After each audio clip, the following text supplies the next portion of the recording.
नमस्कार दोस्तों, मैं हूं सुरजीत शाह और आप देख रहे हैं workervoice.in। दोस्तों, आप में से जिन लोगों का भी सहारा इंडिया के अंदर पैसा फंसा हुआ है, ऐसे में माननीय सुप्रीम कोर्ट का एक आदेश आता है 29 मार्च 2023 को। उसको लागू करने के लिए अमित शाह जी ने एक पोर्टल लॉन्च किया 18 जुलाई 2023 को। उस पोर्टल पे उन्होंने कहा था कि जो लोग भी क्लेम करेंगे उनको पहली बार 10,000 रुपया दिया जाएगा। जिसके बाद आप में से कुछ लोगों ने उस पोर्टल पे क्लेम किया। उनके कहे अनुसार 45 दिन में तो आपका पैसा नहीं आया, लेकिन एक मैसेज आ गया जिसमें कि अलग अलग जो जमाकर्ता हैं उनको अलग अलग मैसेज आया है, लेकिन एक खास मैसेज की चर्चा आज हम करने वाले हैं। हालांकि सबसे पहले हम ये जानेंगे कि आखिर वो मैसेज क्या आया है जिसकी हम चर्चा करने वाले हैं, और साथ ही उसके 2 उपाय बताएंगे जिससे कि हो सकता है आने वाले समय में जो अमित शाह जी ने कहा था 10,000 रुपया मिल जाए, अगर उनकी बात सही हुई तो वो 10,000 रुपया मिल जाएगा। बाकी पैसा मिलेगा कि नहीं मिलेगा इसकी गारंटी मैं नहीं लेता, और इस बात को ध्यान रखिएगा चूंकि आपने क्लेम कर दिया है और उसके बाद लगातार हमारे पास मैसेज आ रहा है, इसीलिए मैं जानकारी दे रहा हूं। सबसे पहले आपको बता दूं कि अमित शाह जी ने जैसा कि कहा था 45 दिन में आपको पहली बार 10,000 रुपया मिलेगा। अभी तक इसका कोई नोटिफिकेशन नहीं है, और तो और अगर आप पोर्टल पे भी जाकर के चेक करेंगे तो आपको यही बताया हुआ है कि आप क्लेम करेंगे तो 45 दिनों के बाद आपको मैसेज दिया जाएगा आपके स्टेटस के बारे में, और वही मैसेज दिया गया है जिसकी जानकारी मैं आपको बार बार देते आ रहा हूं। ऐसा तो जैसा कि हमने कहा कि अलग अलग मैसेज आया है, लेकिन कुछ लोगों को ये मैसेज आया है कि आधार का पूरा नाम सोसाइटी द्वारा उपलब्ध कराए गए डाटाबेस ऑब्लिक रिकॉर्ड से मेल नहीं खाता है, और दूसरा किसी को मैसेज आया है कि दावेदार जमाकर्ता का विवरण सहारा सोसाइटी डाटाबेस में नहीं है या सोसाइटी का सदस्य ही नहीं है। अगर इस तरह का मैसेज आया है तो काफ़ी आपके लिए चिंता का विषय है। अब इसीलिए चिंता का विषय है कि जो इन्होंने यहाँ पे लिख दिया है उसके बाद उसको सुधारना काफ़ी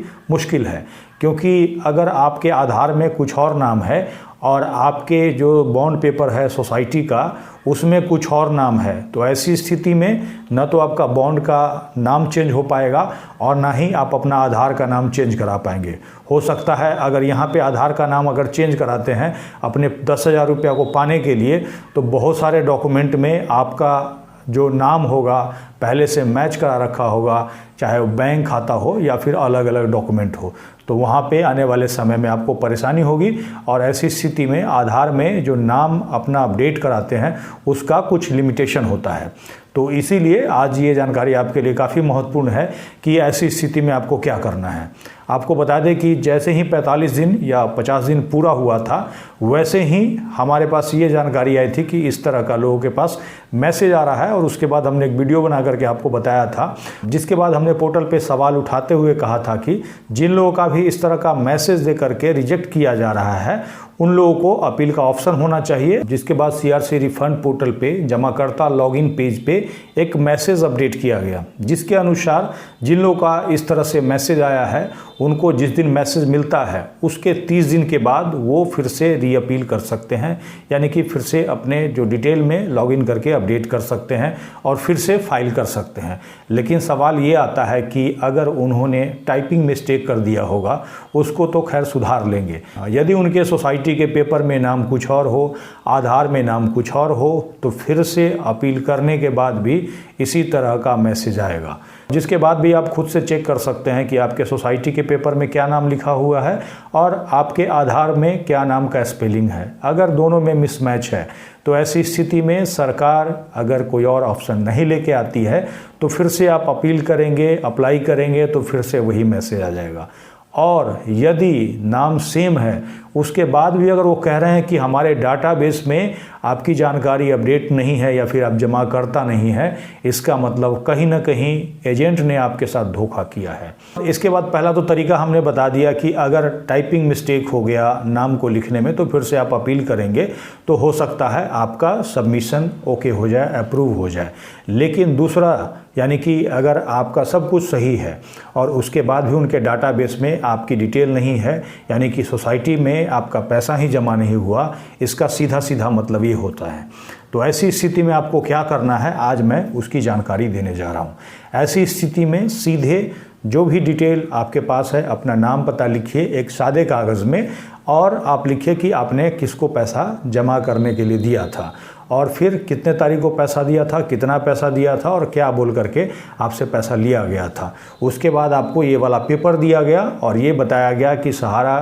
का जो पेपर है या फिर सोसाइटी का पेपर है, जो भी बताया गया था उसको मेंशन करेंगे, कहाँ पे आपसे पैसा जमा कराया गया था, ये सब कुछ लिखते हुए नज़दीकी थाना में जा कर के 420 का 420 का उसके ऊपर FIR दर्ज कराएं, और साथ ही नीचे ये भी लिखेंगे कि हमारा पैसा वापस नहीं दिया जा रहा है। हालांकि इस व्यक्ति ने सहारा इंडिया के नाम पे या फिर सहारा के सोसाइटी के नाम पे हमसे पैसा लिया था और कहा था कि आपका इतना दिन में डबल हो जाएगा, वो मिलना तो दूर, अभी सरकार के द्वारा जो पोर्टल लॉन्च किया गया है और उस कंपनी ने सीधे सीधे मना कर दिया है कि इस व्यक्ति ने हमारे पास कोई भी पैसा जमा नहीं किया। और उस व्यक्ति का यानी कि एजेंट का, हो सके तो मैनेजर का, इसका नाम और पूरा पता लिख करके नज़दीक के थाने में जा करके FIR कराइए। अगर FIR थानेदार नहीं करता है तो उसी का एक कॉपी स्पीड पोस्ट या रजिस्टर्ड पोस्ट से उस थाने में भेज दीजिए। 15 दिन के अंदर अगर सुनवाई नहीं होती है, ऐसी स्थिति में आप अपने एरिया के SP से मिल करके एक एप्लीकेशन उसके खिलाफ शिकायत दे करके भी FIR दर्ज करा सकते हैं कि आपके साथ से इस तरह का फ्रॉड हुआ है। इसके अलावा आपके पास कोई भी चारा नहीं है, क्योंकि जो पेपर आपने हाथ में रखा है, अगर उसका रिकॉर्ड वो मना कर रहे हैं कि हमारे पास पैसा ही जमा नहीं हुआ, तो कहीं ना कहीं आपके एजेंट ने फ्रॉड किया है आपके साथ, आपको जाली पेपर पकड़ा दिया है, ये भी हो सकता है।